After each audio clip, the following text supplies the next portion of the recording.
Olá, sejam bem-vindos para mais uma aula do nosso curso de Iniciação à Filosofia Clássica e Perene. Na aula de hoje nós iremos estudar a origem da filosofia, a cosmologia grega e o surgimento desta filosofia clássica e perene na Grécia. Tá bem? Então, este será o nosso objeto de estudo no dia de hoje, na aula de hoje.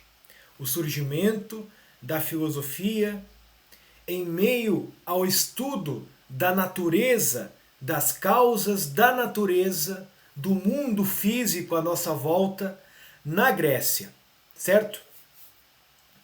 Hoje eu estou utilizando um programa um pouquinho diferente e estou me adaptando ainda para gravar, para filmar aqui a aula para vocês. Então, terá que ser um pouquinho mais devagar hoje a nossa aula, mas não tem problema, tá bem? Bom, na aula passada nós estudamos o método da filosofia. O método que foi desenvolvido ao longo dos séculos com algumas variações entre os filósofos, entre os pensadores, que de modo geral possui três partes, três momentos. O primeiro momento, de onde tudo parte, e de onde certamente partiram os primeiros filósofos gregos, foi uma certa intuição do real, uma certa intuição da existência, do mundo, de nós mesmos, das coisas, da natureza. O pensamento parte, então, desta primeira intuição do ser. Sem isso, nada feito, meus amigos. Sem esta primeira intuição do ser, de que algo é, algo existe, e por existir e por ser, é justamente por isso que eu posso pensá-lo, eu posso investigá-lo, eu posso questioná-lo, eu posso até duvidar da sua existência. É por isto que eu me espanto, eu me maravilho, eu me pergunto o que é o mundo, o que é a natureza, o que é esta mesa, por que que as coisas são assim.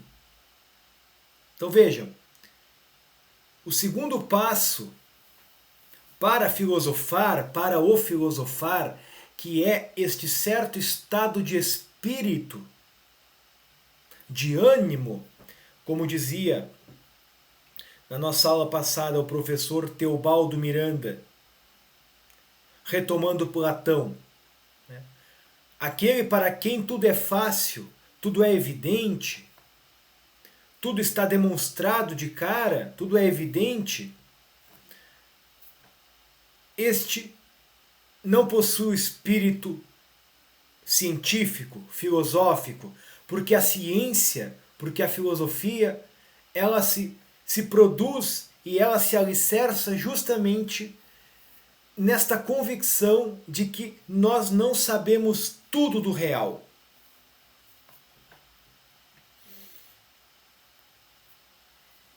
Nós sabemos, sim, que algo é, que algo existe. Como dizia Santo Agostinho, se me engano, é porque eu sou. Se me engano, é porque eu existo. Então vejam, isto se impõe ao nosso pensar, ao nosso meditar, ao nosso refletir. Se nós não fôssemos, se nós não existíssemos, nós não faríamos nada disso. Nem nos espantaríamos com o real, com o ser que é, mas que eu não sei tudo sobre ele. certo? Então, essas são as duas primeiras partes, digamos assim, do método filosófico, que é o caminho que o filósofo, e de modo similar todo intelectual, toda pessoa que quer conhecer, que quer adquirir sabedoria, vai pouco a pouco percorrendo para alcançar o seu objetivo. É uma certa apreensão natural, intuitiva do real. A inteligência vê, algo é. E nisso se fundamentará os primeiros princípios da inteligência. Por exemplo, que o que é aqui e agora não pode ao mesmo tempo não ser. Ou ser e não ser ao mesmo tempo. O princípio de não contradição, o princípio de ter ser excluído. Entre o ser e o não ser não há um meio termo. Ou é ou não é. Eu não posso dizer que este livro, aqui e agora, não é livro. Isto seria uma contradição interna a partir da realidade que eu apreendo, que eu intuo, da existência que se impõe à minha inteligência, ao meu intelecto. É deste princípio, desta intuição primeira, que todos nós partimos. E isto é indemonstrável, porque é evidente. É de onde toda demonstração irá partir. É de onde todo intelectual, todo sábio, todo filósofo, todo homem de ciência parte para, após não saber tudo o que é a realidade que foi intuída, que foi percebida, após não saber tudo o que ela é, o pensador se põe a investigar, a questionar, a buscar compreender o que é esta realidade até então apenas conhecida enquanto algo que é. Tá bem? Bom, a partir disso, então, nós, seres humanos, que não somos anjos, que não sabemos tudo sobre uma determinada existência em um só olhar, nós precisamos buscar as causas disso que nós aprendemos no primeiro momento. Se perguntar, investigar por que determinada coisa, determinada realidade é assim. Por que este livro é assim? Qual que é a causa que o define? Qual que é a causa que é a sua finalidade, o seu princípio que ele visa? Ou seja, para que ele serve? Qual que é a causa material que ele possui? Ou seja, qual que é a matéria que este livro tem? Muito bem. O filósofo, diferente do cientista que quer saber as causas deste determinado gênero de ser na realidade, que é o livro, o filósofo não se atém à sua curiosidade, o seu anseio por descobrir, por meio do raciocínio, da pergunta, da investigação, não se atém a esse ser, mas a causa primeira de toda a realidade. De tudo aquilo que é. A essa investigação, a este discurso intelectual, a este raciocínio, se atém o filósofo, que não está interessado somente nas causas segundas da realidade, ou seja, nas causas do livro apenas, ou da mão, ou do cérebro, ou do corpo, ou da própria alma, mas da causa primeira de toda a realidade. Como vimos na primeira aula do nosso curso de iniciação à filosofia. Bom, aqui nós temos então os três momentos que o intelectual, que o filósofo percorre até chegar à verdade última, a qual ele anseia, a qual ele busca. Percebam o seguinte, meus caros estudantes. Aonde se fundamenta todo esse percurso intelectual até chegarmos à verdade primeira, à causa primeira, objeto próprio da filosofia? Aonde se fundamenta? Sobre o que se fundamenta essa pesquisa? Não é sobre um pensamento, sobre uma ideia, sobre uma construção subjetiva, ou sobre um sentimento, mas sobre a realidade, sobre o real, sobre o mundo real. O cientista, o filósofo se apoiam em duas premissas fundamentais, como nós veremos na quarta aula. A realidade existe. A realidade se impõe à inteligência. E, mais do que isso, diferente do que dirão alguns modernos, a realidade que é e que existe pode ser conhecida pela inteligência humana. O intelecto é capaz de compreender o que é o real. Num primeiro momento, com dificuldade, apenas aprendendo alguns princípios desse real, e depois, pouco a pouco, atualizando a razão, vai descobrindo as causas, os porquês, as explicações por que a realidade, por que todo o cosmos é assim. Tá bem? Então, nós veremos agora como que a filosofia grega ela foi construindo este edifício do saber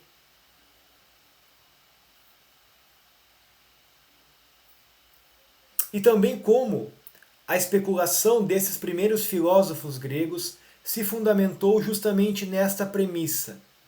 Algo é, a natureza é. E eu percebo alguns princípios nesta natureza. Uma harmonia, uma ordem, uma estabilidade, uma universalidade, uma razão, um logos, que eu não sei qual que é. Por isso eu vou buscar compreendê-lo, buscar encontrá-lo. E com essa intenção começa a surgir a filosofia. Começam os intelectuais a se afastarem das respostas mitológicas, dos mitos e da religião praticada pelo povo grego até então, com muita mistura, com muita incerteza, com muita obscuridade, muito mistério a religião grega, as religiões gregas, e o homem passa a buscar uma explicação racional, sistemática, que explique o porquê as coisas são como são. Tá bem? Então, este é o nosso objetivo na aula de hoje, perceber que a filosofia foi construída a partir de questionamentos sobre a ordem do cosmos, sobre a ordem do universo. Nós teremos alguns conceitos hoje importantes para a nossa aula de hoje que eu gostaria de fixar com vocês, tá bem? Então, meus queridos, como eu disse, teremos hoje algumas definições importantes para a nossa aula de hoje. A primeira delas é um reforço, O que é filosofia? Não vou falar agora porque está escrito ali, mas o segundo conceito novo que se introduz hoje no nosso estudo é o conceito de cosmogonia, ou seja, o estudo da origem do cosmos. Cosmos ou universo, gonia, origem. Cosmologia. A cosmologia é o estudo do mundo material, físico e natural sob a luz das causas segundas. A partir desse estudo é que surge a filosofia. Outro conceito importante é natureza. Outro conceito é logos, ou seja, o logos responde a uma racionalidade que governa a natureza, uma harmonia íntima que parece organizar a physis e que foi percebida pelos primeiros filósofos. Alguns de vocês devem saber que o Evangelho de São João foi escrito em grego, né? E o Evangelho começa da seguinte maneira: em princípio erat verbum, et verbum erat apud Deo. No princípio era o Verbo, e o Verbo estava junto de Deus. No princípio era o Logos, e o Logos estava junto de Deus. E esse Logos, diz o Evangelho, fez todas as coisas. Ordenou todas as coisas. E o Evangelho vai mais além, dizendo que et verbum caro factum est, et habitavit in nobis. E o Verbo se fez carne, e este Logos se fez carne e habitou entre nós. Só que não foi recebido pelos seus. Veio para o que era os seus, mas não foi recebido por eles. Bom, vejam, nós veremos hoje a importância desse termo logos. Vejam como que esses filósofos primeiros gregos entendiam o logos. O logos, o verbo, era justamente essa resposta para a racionalidade que está imprimida na natureza. Esta inteligência que existe no cosmos, no mundo, no universo. Os astros, cada um no seu lugar, as temperaturas, né? A umidade, o calor, a terra, o ar, o próprio corpo humano, o corpo dos entes animais sensíveis, as plantas que se governam, que se movem por si mesmas, o cosmos que segue uma certa racionalidade. A natureza, a realidade é assim. A realidade não é marcada pelo caos e pela desordem, mas pelo contrário, pela ordem. Aí entra o segundo conceito, né, que é o arqué, que é o princípio ordenador do universo. Que princípio é esse? É precisamente sobre essa pergunta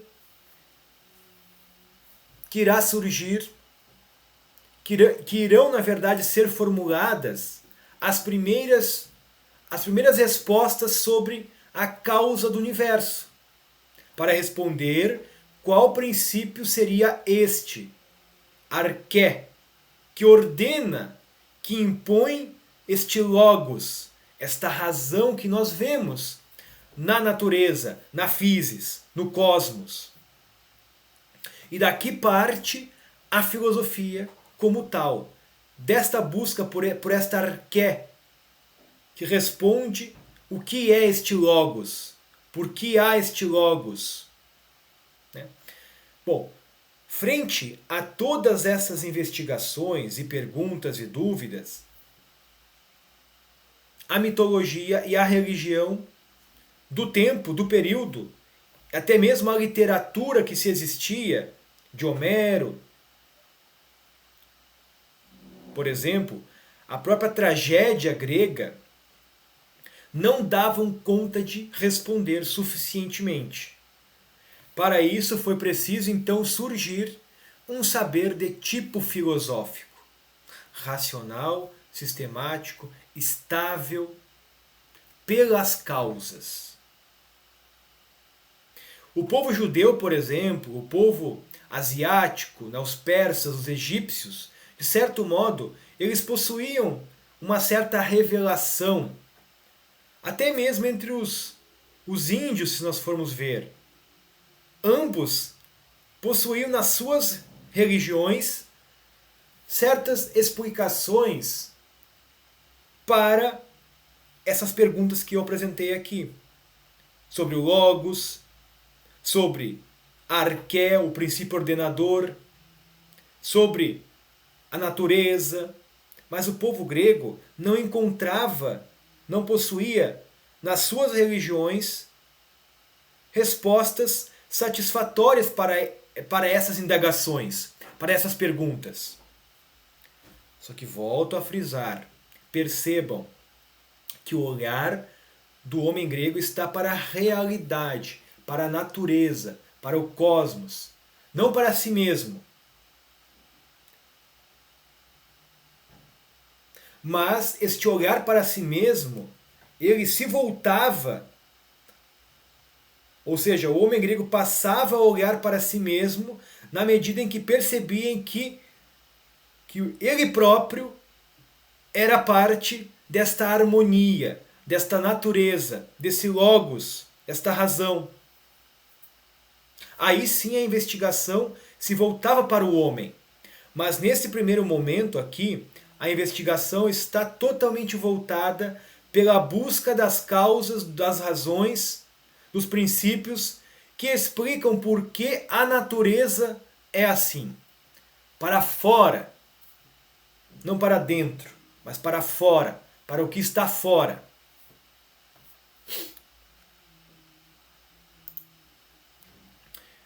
Muito bem, meus amigos. Então, vamos pouco a pouco colocando, né, esses princípios que vamos estudando agora.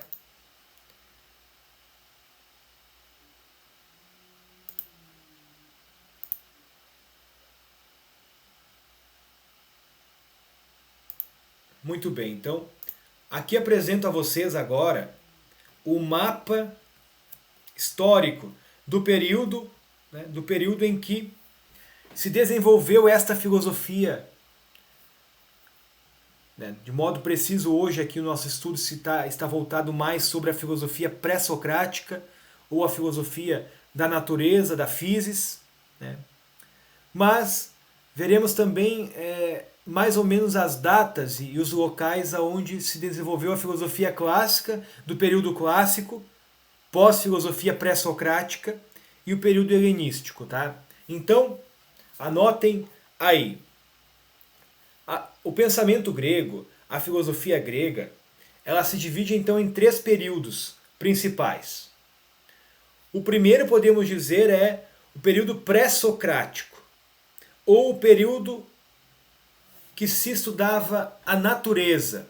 Estes filósofos aqui do período pré-socrático são chamados de filósofos da physis, ou do que é físico, do que está em movimento, da natureza que se move conforme certa ordem, conforme certo ordenamento. Tá bem? Então, este é o período pré-socrático. O período clássico é justamente o período que começa com a filosofia de Sócrates. A filosofia de Sócrates abandona, de certo modo, a investigação sobre os princípios ontológicos do mundo, do cosmos, da natureza, e passa a investigar o que é o homem. Qual a sua causa, o que ele é, qual a sua finalidade, para o que ele existe. E traz então essa investigação filosófica para compreender a essência do homem e da sua ação moral. Então, a filosofia, ela passa a ser um estudo antropológico. Ou seja, a antropologia é introduzida na investigação filosófica. Essa investigação, ela já havia começado com os filósofos chamados de sofistas, né? Ou os sofistas, tá? Os sofistas, eles tinham como objeto de estudo não tanto a natureza e a physis, mas o homem e as suas relações morais, políticas, as virtudes, né? O seu olhar dos sofistas estava mais voltado para a vida pública, a vida do homem na polis. Por isso que a sua investigação tratava não tanto sobre especulações sobre a origem do cosmos, do mundo, mas sobre o homem, né? Sobre o homem. E Sócrates, durante algum tempo, na sua juventude, ele foi aluno dos sofistas, ou ouviu alguns sofistas, né? Então, na sua maturidade, no seu período adulto, a investigação filosófica socrática versará sobre, sobretudo, a antropologia humana, sobre o que é o homem e assim por diante. Muito bem. Após Sócrates, nós temos Platão e Aristóteles. São os três pensadores que configuram esse período clássico da filosofia. Sócrates, Platão e Aristóteles. Platão, de certo modo, continua a investigação e aquilo que Sócrates descobre sobre a essência das coisas, sobre a essência do homem, sobre a ciência que versa sobre as realidades imutáveis e permanentes, não sobre o que passa. Platão continua com essa investigação e até aprimora, desenvolve o método socrático da dialética, né, da maiêutica, e leva isso até a dialética, Platão. Mas Platão, comparado com Sócrates, ele retrocede, ou ele volta-se novamente aos problemas dos filósofos da physis. Então Platão volta também, né, a estudar, a se perguntar sobre o princípio fundante, o logos, a arqué, que explica o porquê o mundo, a natureza, por que as coisas são como são. E a resposta platônica para isso é a metafísica. A fundação ou os pilares que são colocados do pensamento metafísico em Platão.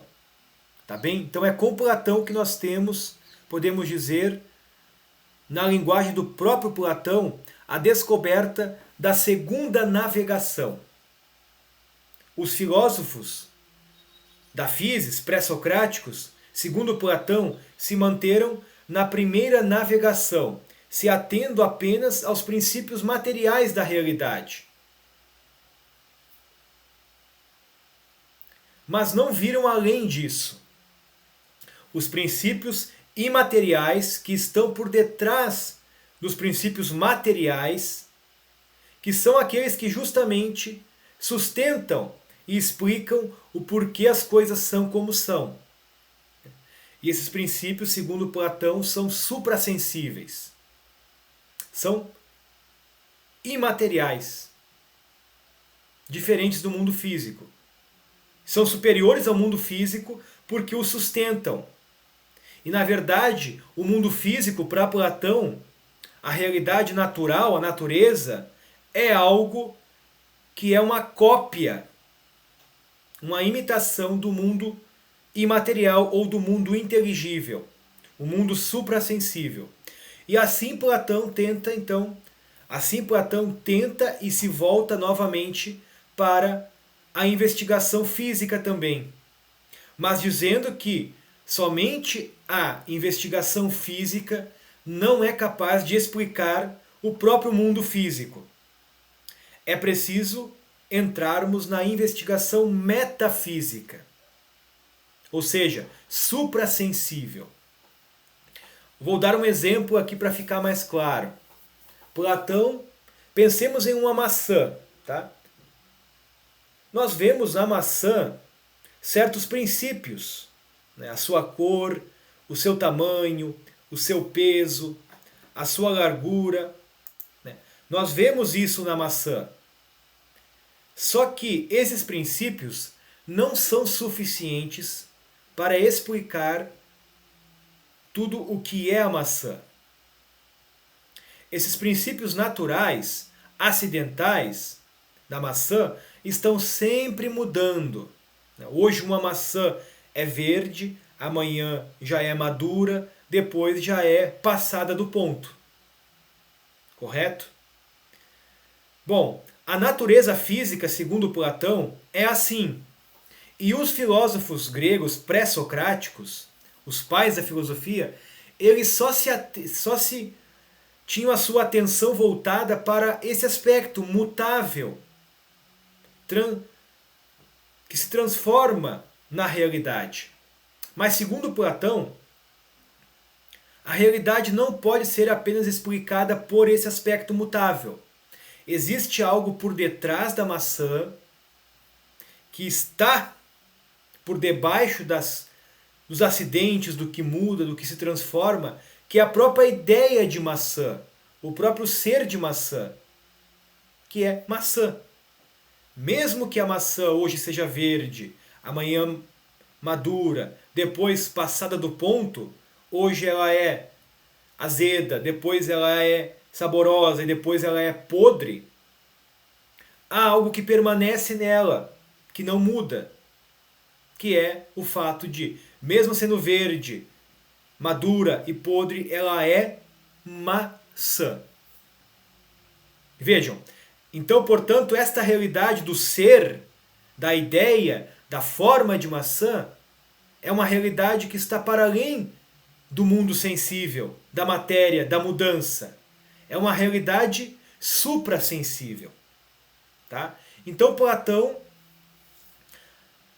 avança, de certo modo, ao explicar isto, que são as formas, as ideias, as essências que explicam as coisas, mas a sua investigação se volta ainda para a questão problemática de explicar por que a natureza é como é.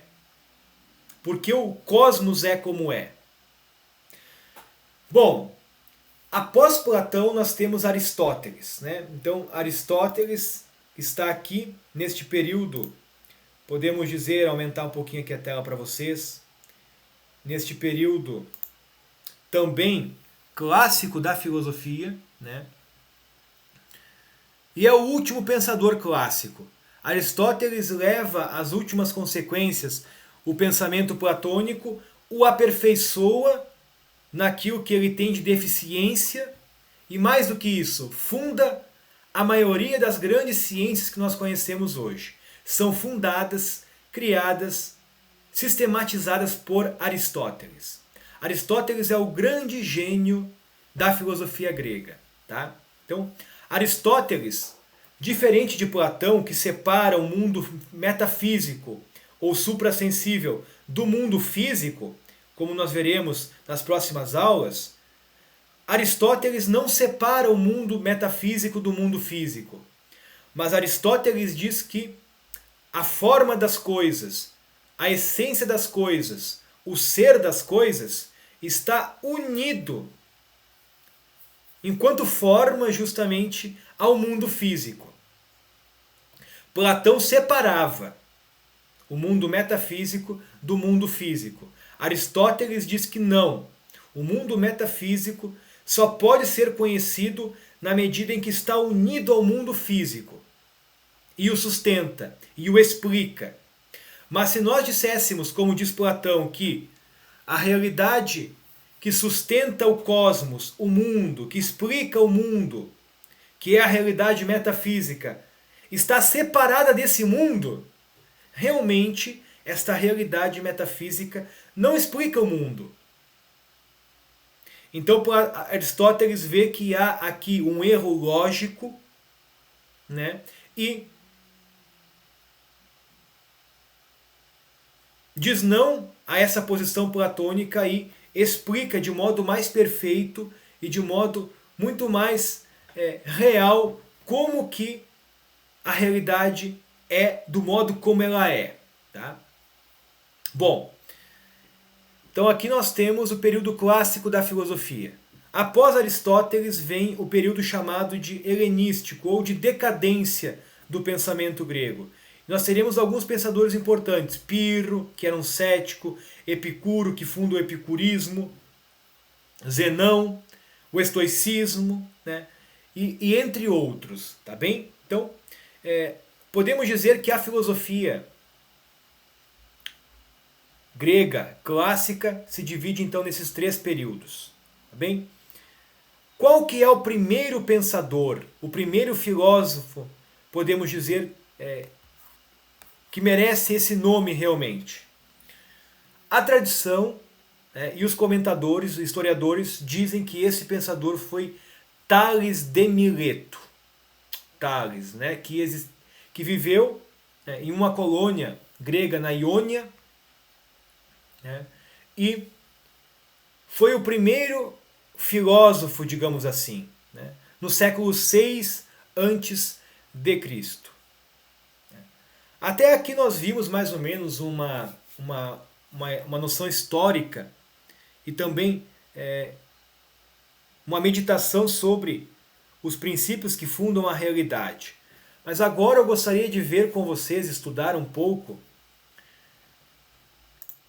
as causas que produziram ou prepararam o pensamento humano para o surgimento da filosofia na Grécia. Tá?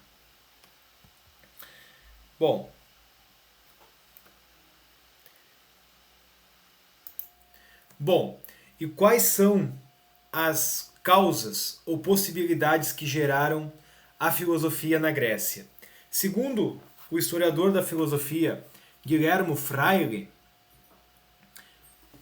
que escreveu essa História da Filosofia, publicada pela editora Bach, que está nas nossas bibliografias básicas, né? Não se pode falar de causas no sentido forte, estrito da palavra, que produziram ou que geraram a filosofia. Mas nós podemos falar de condições ou de circunstâncias que concorreram para que aparecesse a filosofia na Grécia. Tá bem? Então, quais seriam essas condições? De modo geral, nós podemos dizer que foram cinco essas condições que prepararam esse terreno para o aparecimento da filosofia na Grécia. A primeira delas é a situação geográfica. A segunda, o contato com o Oriente Próximo. A terceira, o ambiente espiritualista do século VII. A quarta, o próprio gênio grego. E a quinta razão seria a religião do povo grego, tá?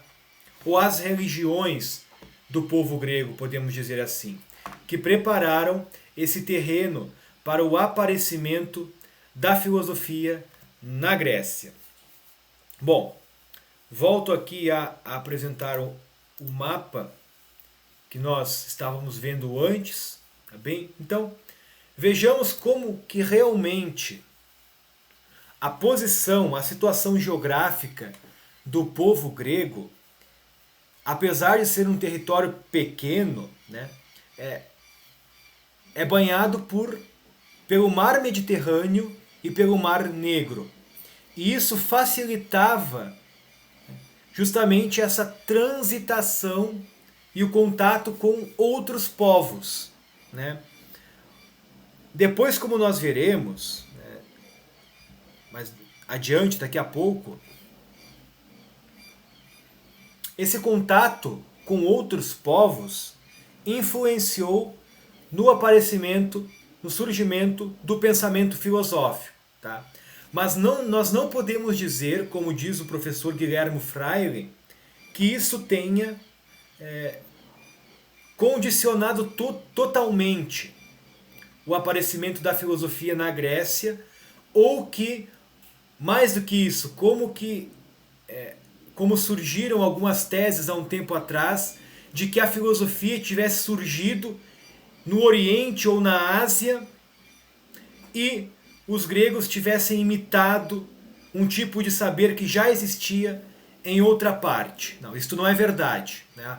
Hoje se sabe realmente, se tem essa convicção, essa unanimidade entre os comentadores e historiadores de que a filosofia, enquanto pensamento racional, sistemático, que busca a resposta pelas causas primeiras, é algo é uma inovação do povo grego, do homem grego. Não existia isso em cultura outra nenhuma. Tá? Muito bem, então a situação geográfica, né, favorecia também que exigia que os gregos realizassem, né, comércio com outros povos. E esse contato justamente favoreceu também a apreensão de algumas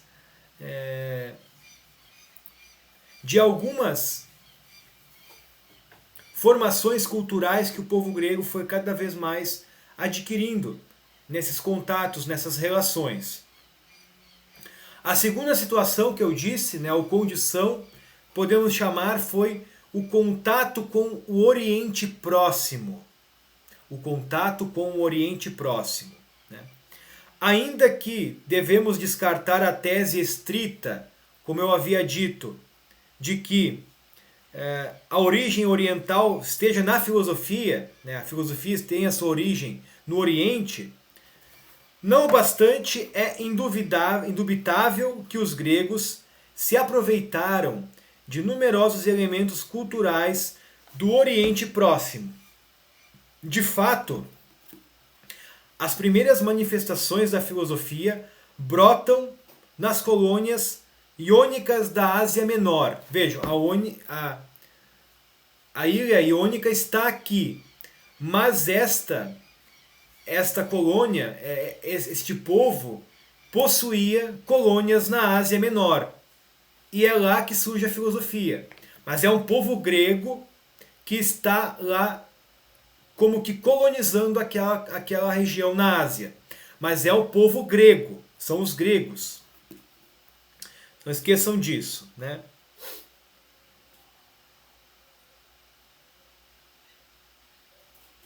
Bom, se por um lado nós não podemos explicar o surgimento da filosofia somente por essa interferência oriental, tá? Não é possível. Também não é possível explicá-la sem ele, sem essa interferência, porque realmente teve uma influência importante, né, na preparação do espírito grego para o aparecimento da filosofia. Tá? Então, essa é a segunda condição. A terceira condição, como nós veremos agora, é o ambiente espiritualista ou literário ou espiritual do século VII a.C., que prepara para o século VI. Tá? No século VII, se pode apreciar uma poderosa corrente espiritualista, né? Na ordem religiosa que se manifesta pela aparição do orfismo, mas também na ordem da poesia, com Hesíodo, com Homero na literatura e assim por diante. Né? Nós encontramos uma forte influência espiritual que se desenvolve naquele povo grego, né? Principalmente por meio das grandes epopeias, Ilíada e Odisseia de Homero, que moldaram a vida moral do homem grego, educaram o homem grego durante muito tempo. Não havia, justamente como eu disse, uma forte religião, né, uma religião como havia no judaísmo, mas a influência das epopeias de Homero foram capitais para a formação deste homem grego que estava se preparando para o pensamento filosófico, para a filosofia. Então, tenhamos essa terceira razão em mente. A quarta razão, e esta é uma razão mais interessante, podemos dizer assim, é o gênio grego. Um certo modo de ser próprio do povo grego, que a gente não encontra em nem outra parte, digamos assim. Não encontrou em nem outra parte. Não recordo qual, mas há um historiador da filosofia que diz que o Ocidente é construído sobre 3 princípios, ou 3 culturas, ou três pilares: o judaísmo cristão, o judaísmo e o cristianismo, desculpem, o judaísmo e o cristianismo, o direito romano e a filosofia grega. Então, no pequeno povo grego, é preciso reconhecer um espírito admiravelmente dotado para as mais variadas manifestações culturais. Em todas as áreas, cultivou ciências, artes plásticas, filosofia, direito, política, literatura, etc. Em todas essas partes, o homem grego deixou marcada profundamente a sua áurea criadora, digamos assim, né? A maior parte do fundo cultural do Ocidente tem a sua origem na Grécia. Isso é muito importante.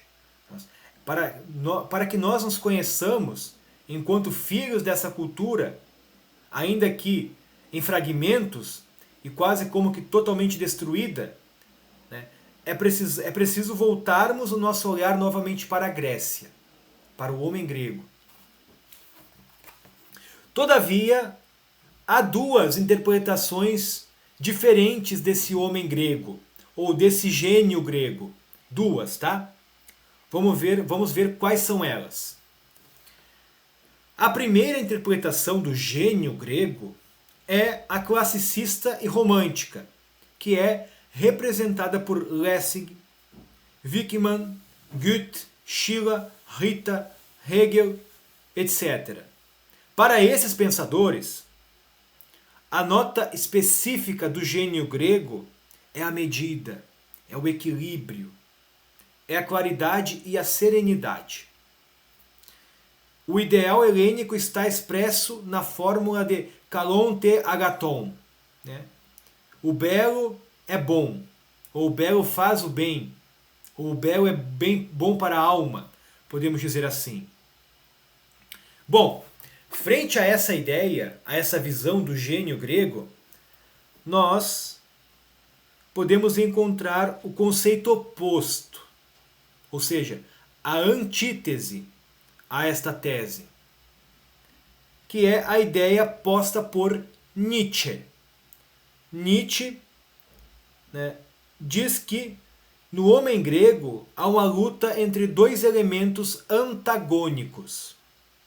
Por uma parte, o elemento apolíneo, de Apolo, forte, que é o princípio da medida, do otimismo, da serenidade, da coragem, da virtude, da fortaleza.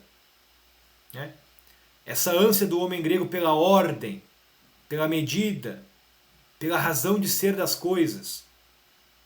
Por outro lado, Nietzsche põe o princípio dionisíaco, que é o lado obscuro da alma grega, com um fundo de pessimismo, de negação da humanidade, digamos assim. E até de crueldade. As tragédias gregas, para quem já teve o prazer de ler ou assistir alguma peça que encena algumas delas, são fantásticas, mas são extremamente cruéis e pessimistas, e muitas vezes, né? Que querem levar a alma do homem a cartaz, justamente, e uma certa purificação, né? Através desse fator da tragédia, né? Do trágico realmente. Bom, segundo Nietzsche, ambos elementos, o elemento apolíneo e o dionisíaco, possuem a sua síntese na tragédia grega. Na tragédia, né? Mas para o Nietzsche, aquele elemento do homem grego que se sobressai aos outros é justamente o elemento negativo, obscuro, trágico, né? Pessimista. Bom, diz o professor Guilherme Freire que ambos esses conceitos são parciais e unilaterais.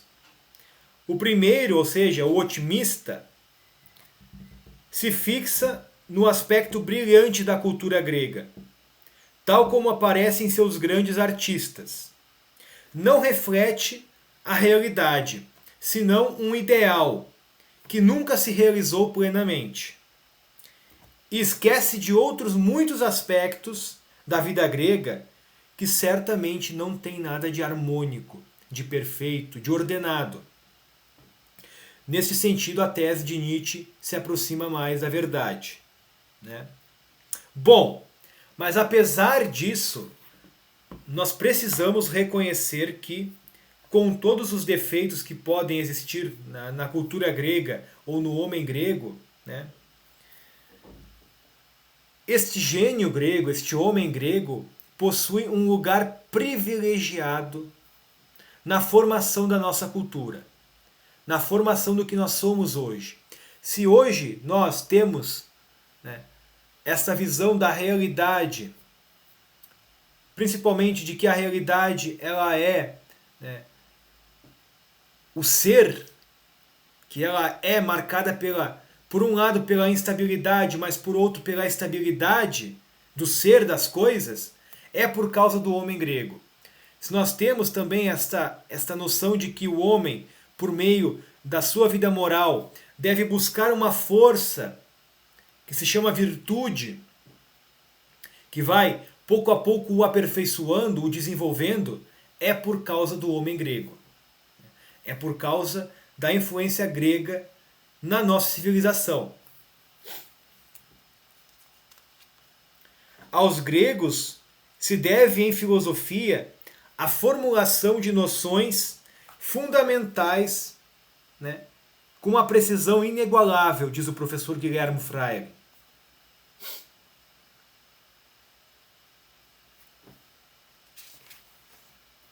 Bom, e qual que é a quinta e última condição ou causa que permitiu o aparecimento da filosofia na Grécia, né? É a religião. E o povo grego possuía, podemos dizer, duas religiões ou dois modos de viver a religiosidade distintos ou diferentes. O primeiro modo era aquela religião pública ou da polis, que se fundamentava na mitologia, nos deuses oriundos da mitologia, que se assemelhavam muito aos próprios seres humanos. Muito, muito, muito.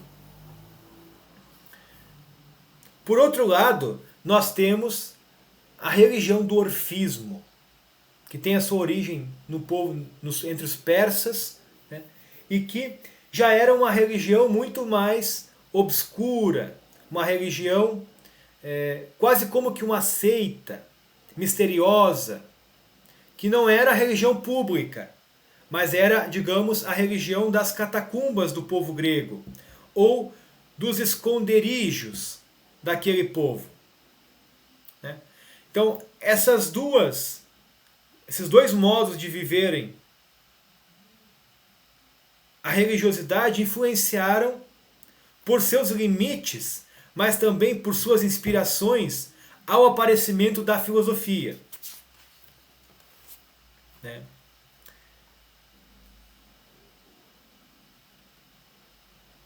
Diz o professor Guilherme Freire: a influência da religião olímpica na filosofia é nula ou de pouca importância, ou seja, a influência da mitologia na filosofia grega é nula ou de pouca importância. Justamente a filosofia surge com a superação da mitologia e das respostas dadas pelos mitos, que era a religião pública, como eu já havia dito. Em contrário, é inegável o influxo na filosofia deste período das religiões populares de mistérios, né? Muitos dos conceitos desta filosofia, dessa religião órfica, do orfismo, dos mistérios, influenciaram algumas noções importantes dos filósofos clássicos, né?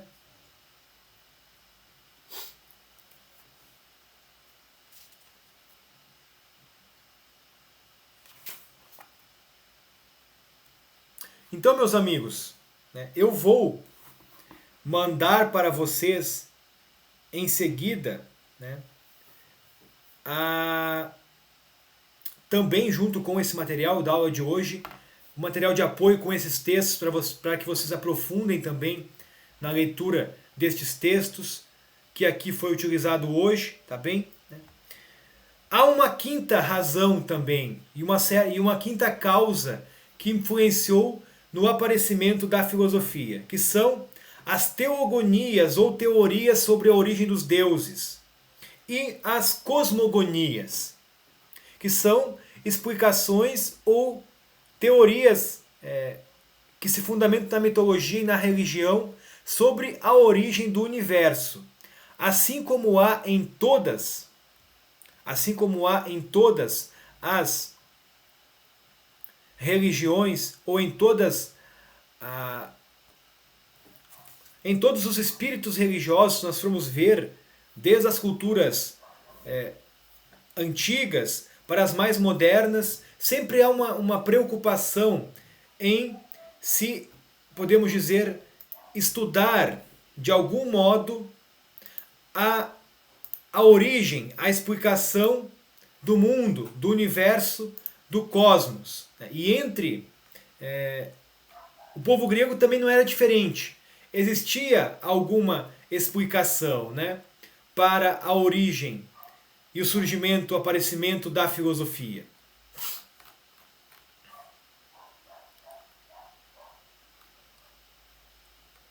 Vejamos aqui, né, o que nós encontramos em um fragmento do poema da criação encontrado na cultura persa. Só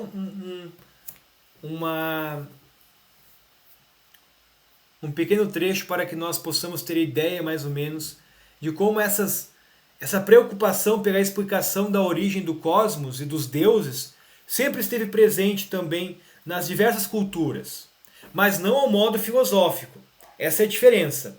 Uma explicação racional só surge entre os filósofos gregos, né? Nos pensadores gregos.